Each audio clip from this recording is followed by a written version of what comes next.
Greetings, and welcome back to the final epic conclusion of our Who is Horus series. Over the past 3 parts, we have chronicled the Warmaster's descent into treachery, the devastating betrayals that fractured the Imperium, and the desperate battles fought across the galaxy. Now, all roads lead to Terra, where the fate of humanity will be decided in a final, bloody confrontation between father and son.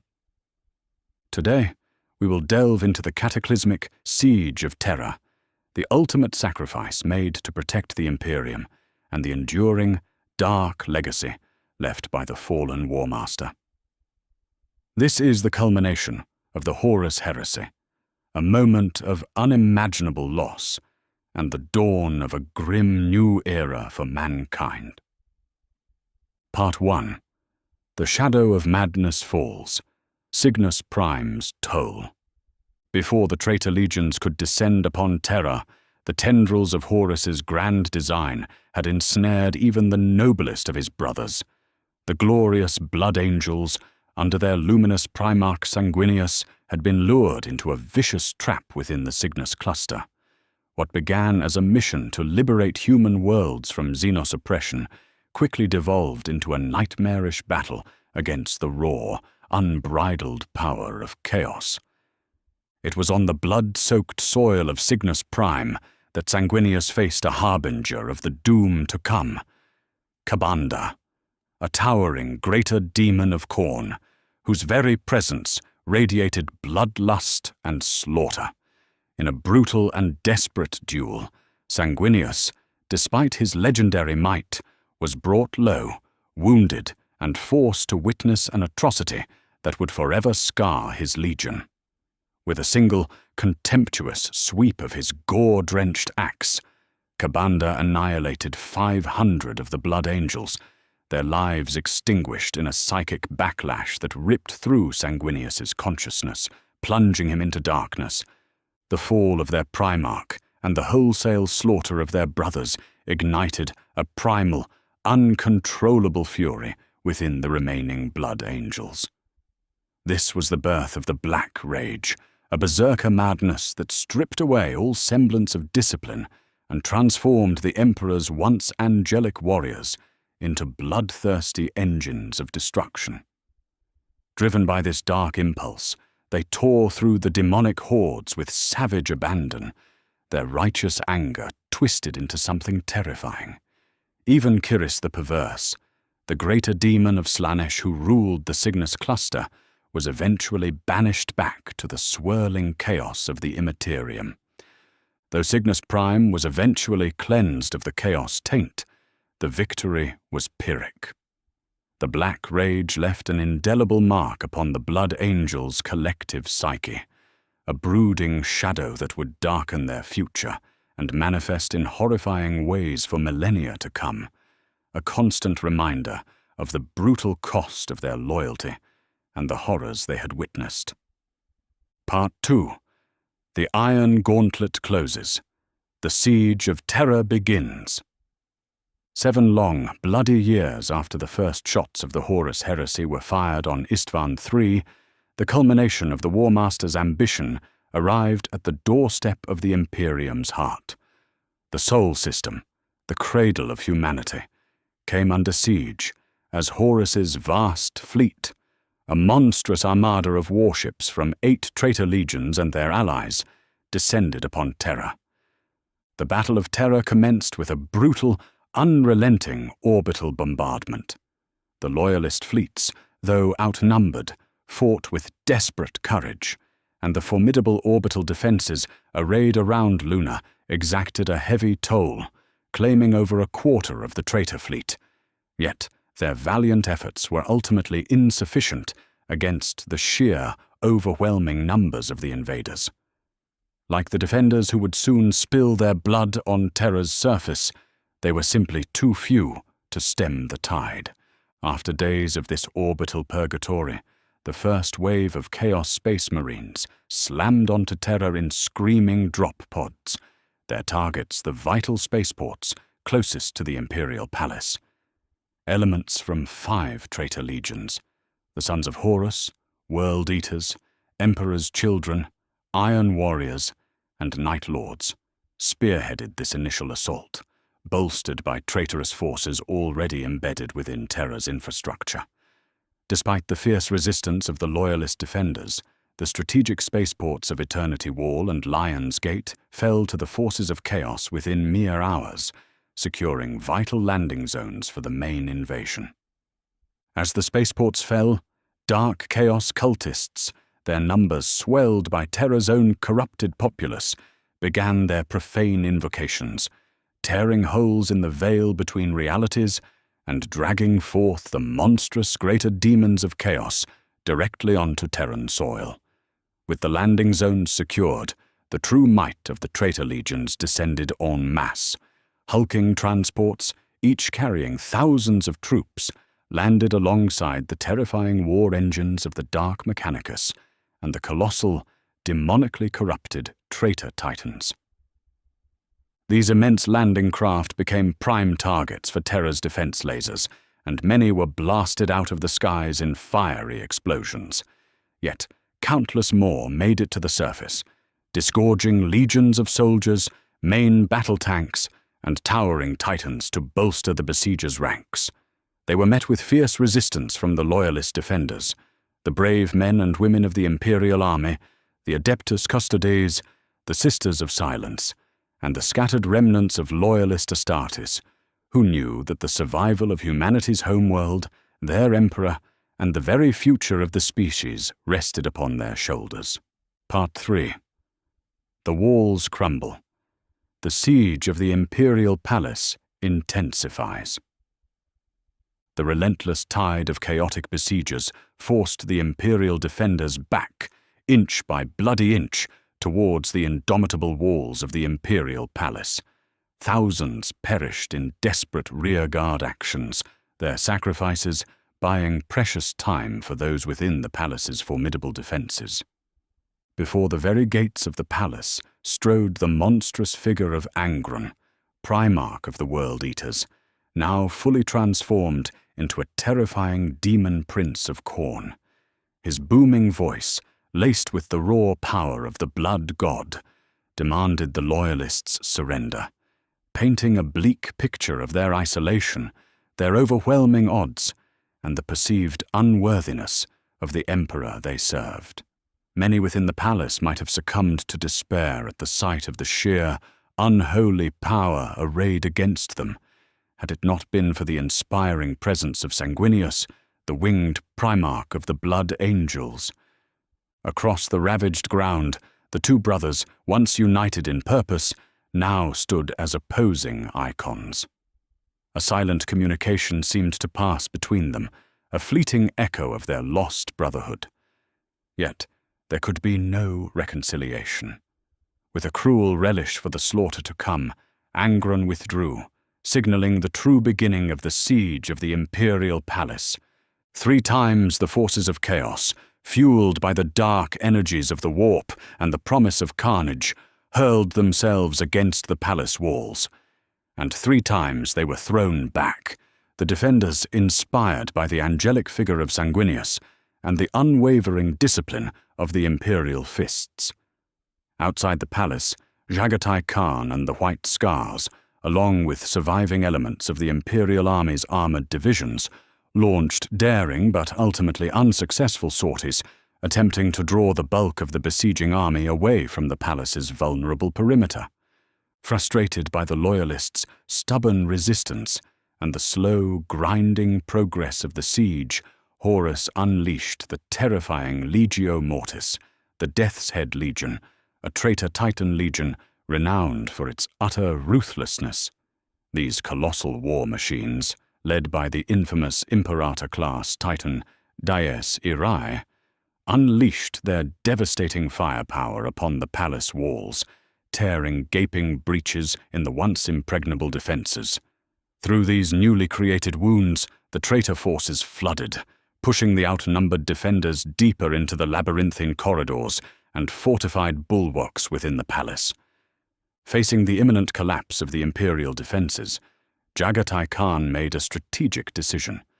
Recognizing the near invulnerability of the Chaos Army's flanks, he redirected his highly mobile White Scars and the surviving Loyalist tank divisions towards the Lionsgate spaceport. In a lightning-fast dawn raid, the Khan's forces caught the traitor garrison completely off guard, reclaiming the vital spaceport for the Imperium. Ordering his troops to reactivate the spaceport's defense lasers, the White Scars began to decimate Horus's unprotected dropships, effectively cutting the flow of traitor reinforcements to the Imperial Palace by half with a single audacious stroke. Inspired by this success, the Loyalists attempted to retake the Eternity Wall spaceport as well. But the traitors, having reinforced their position after the loss of Lion's Gate, drove them back with ease. Inside the palace, the defenders had been forced back to the very threshold of the inner sanctum, the Eternity Gate.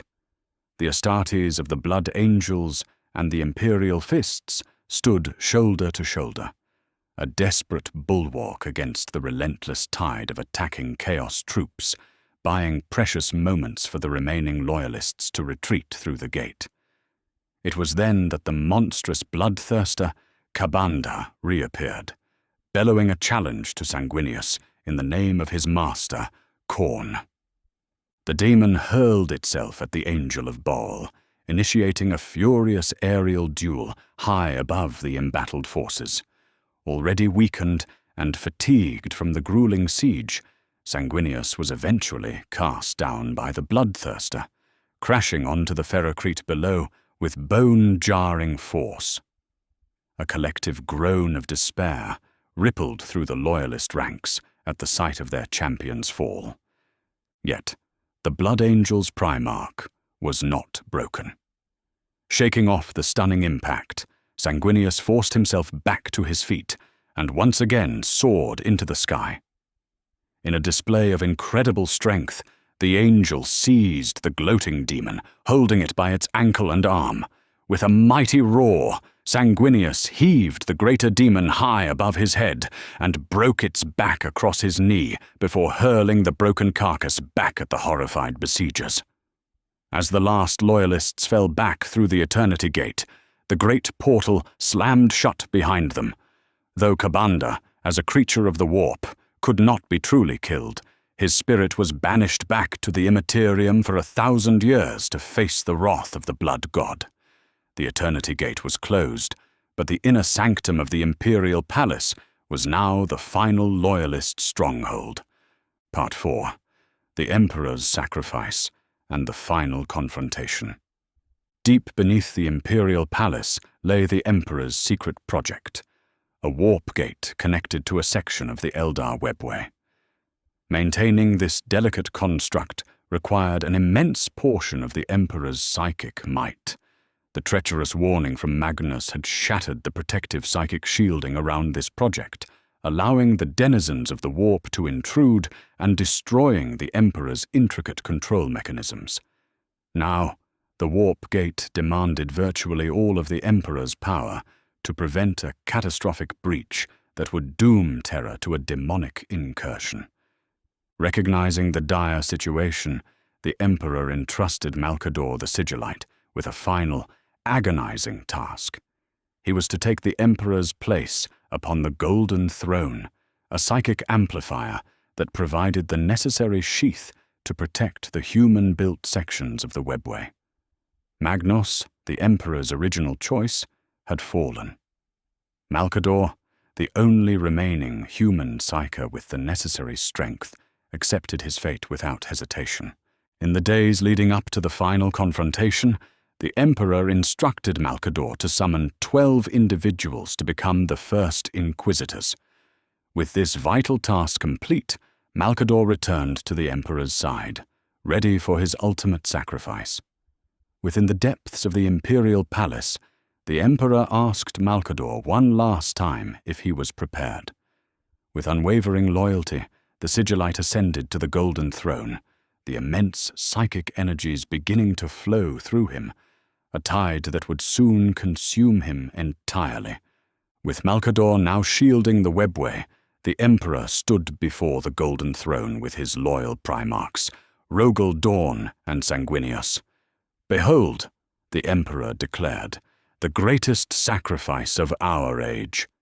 Malcador the Sigillite is no more.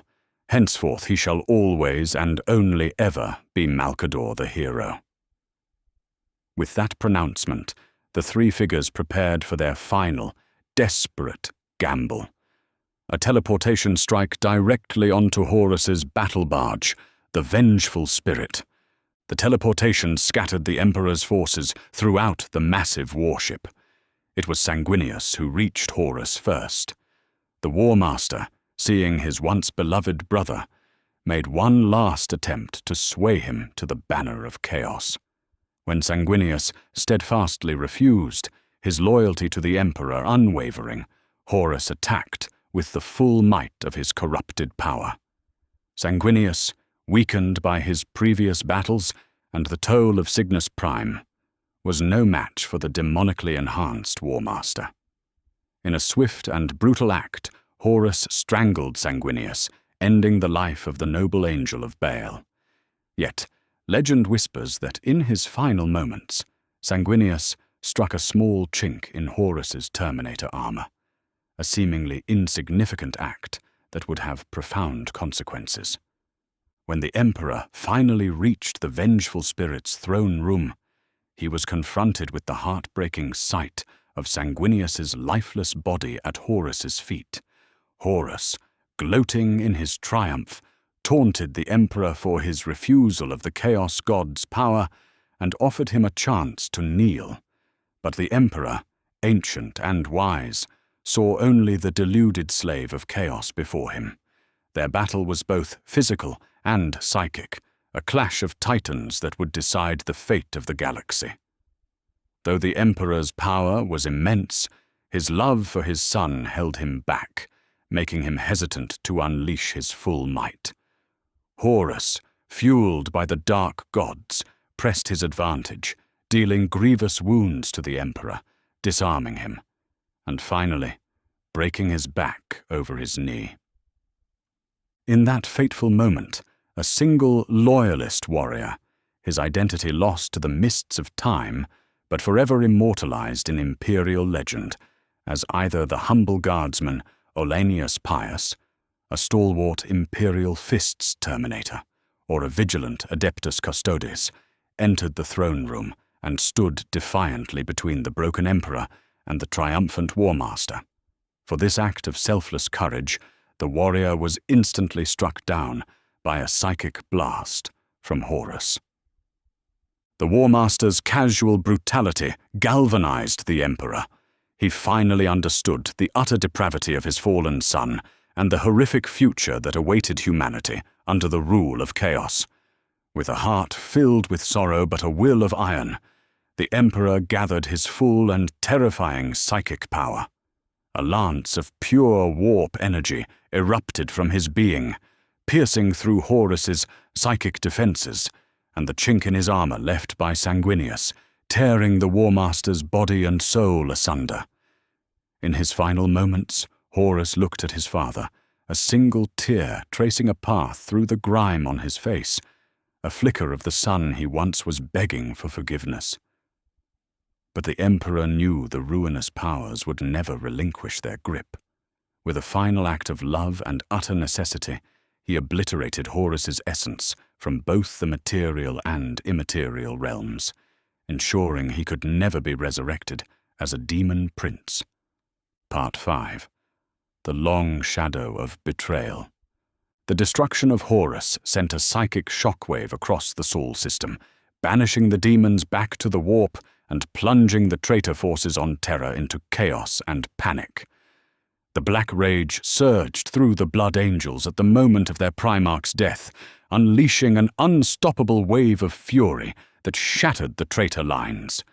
The retreat turned into a rout, and the rout into a bloody massacre. The tragic tale of Horus did not end on the Vengeful Spirit.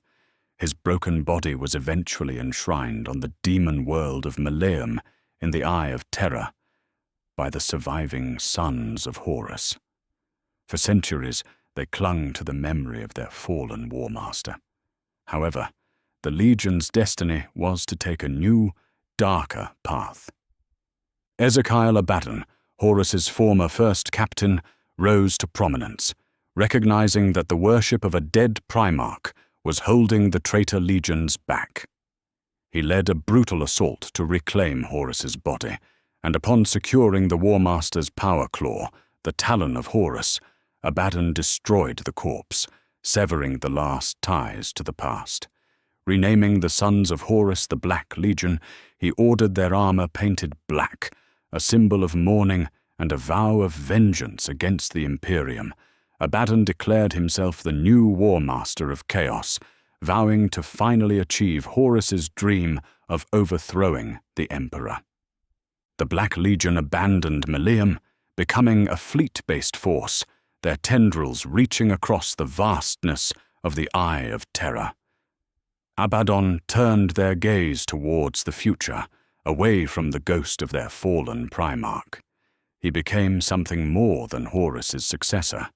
He became the feared tyrant and genocidal killer, known throughout the Imperium as Abaddon the Despoiler, the greatest champion of chaos the galaxy had ever known, forever casting a long shadow, born from the ashes of Horus's ambition and betrayal.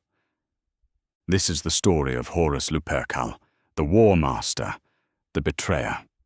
His fall plunged the galaxy into an age of darkness from which it has never recovered. His legacy is one of unending war, a constant reminder of the devastating consequences of pride, ambition, and the corrupting influence of chaos. Thank you for joining me on this journey through the tragic tale of Horus.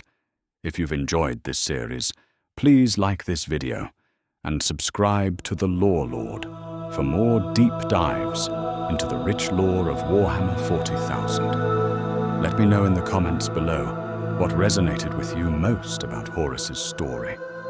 Until next time, may the light of the Emperor somehow still guide you.